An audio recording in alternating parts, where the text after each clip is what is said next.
Hi everybody, welcome to the NAUI Dive Team Report. I'm Greg Martin and we are spending the week at DEMA. We are having a fantastic time talking to all sorts of old friends and new friends and seeing new gear and discussing all the nifty things about scuba diving. I have a guy with me right now I've known for a good many years, and this guy is, when I talk to people about you, and I do talk about you, from once in a while. I talk about the guy that just lives his dream, and it's Scott Cassell. And the things that you've done. I mean, swimming, scuba diving out to Catalina. I mean, things like that. I guess first off, talk about doing that. What was the impetus to do that?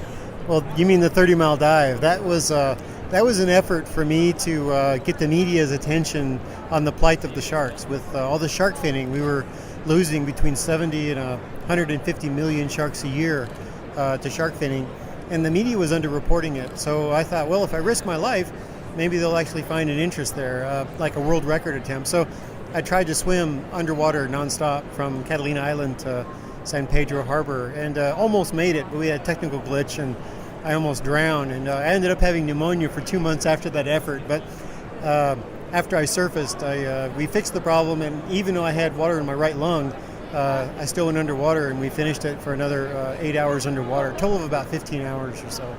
And that's just one of the stories of things that you're into. The thing that's always fascinated me too was going out and diving with Humboldt squids. I mean, the normal person, Scott, doesn't do these kind of things. You showed me the breastplate that you used to use that has some dents in it, right? Yeah, I have armor that has lots of squid marks all over it, because they also got teeth inside their suction cups. They got between 22 and 36 teeth in every sucker.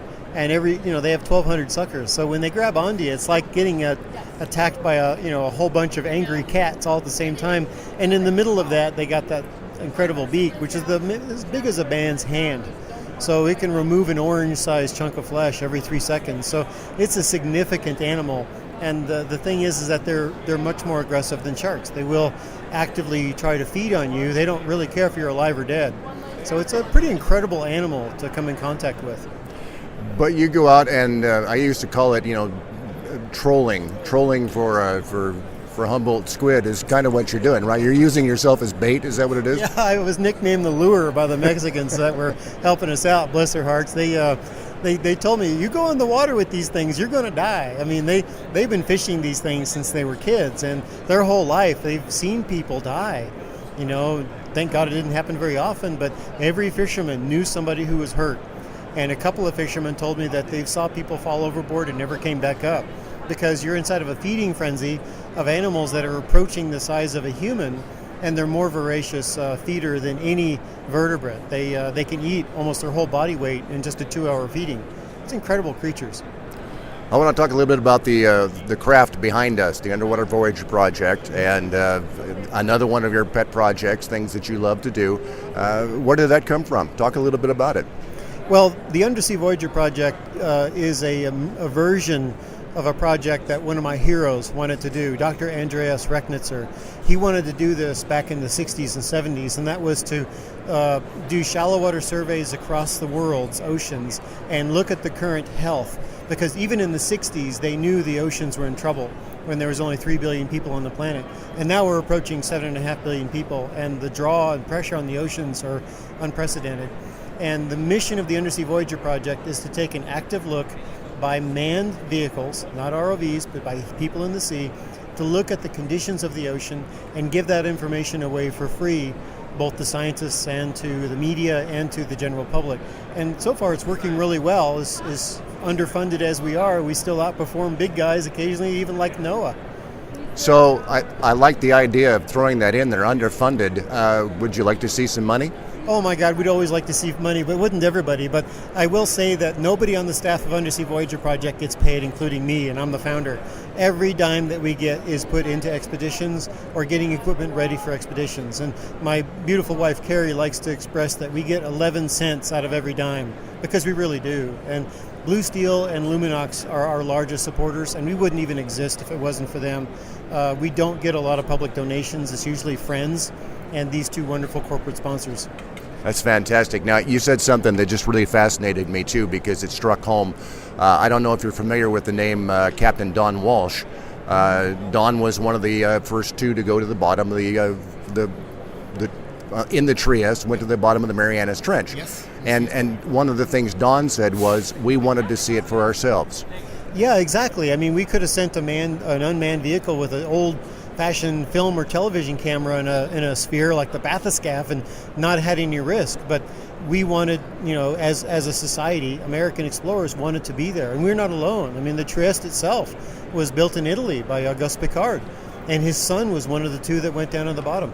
And Dr. Andreas Rechnitzer, my hero and my mentor, was the man who went to Italy for the United States Navy and purchased the Trieste, brought it back and fitted it out. And they went through all this effort because we knew that people needed to be there in person to see it. It's the same reason we decided to put people on the moon. We are inherently an explorer species. And if you remember, the world stopped when Neil Armstrong stepped out on the moon. But people really don't tune in live to watch what the Mars rover sees or to what other things. They wait for the documentary. And that's the difference. When you put people on the tip of the spear, the audience will listen.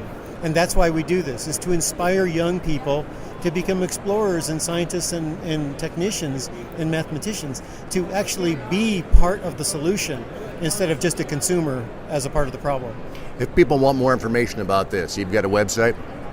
Undersea Voyager Project.org, because we are a nonprofit 501c3, which is no small task on getting done. And so we can take donations of all kinds, but we also really love people to come and join us on expeditions as citizen scientists and help us do exploration. Sounds fantastic, Scott. As always, thanks so much. Well, it's an honor, and it's good to see you again. Likewise, and best of luck with the whole projects. Okay, well, look, God bless you and our readers. I tell you what, it's always good to be at the DEMA Show because you run into such wonderful people that are out there doing this day in and day out. If you're interested in it, make sure that you check out your local NAUI dive shop. You can check out naui.org. Love to have you on board and explore the undersea world. I'm Greg Martin. Thanks for joining us for this issue of the NAUI Dive Team Report. I'll see you underwater.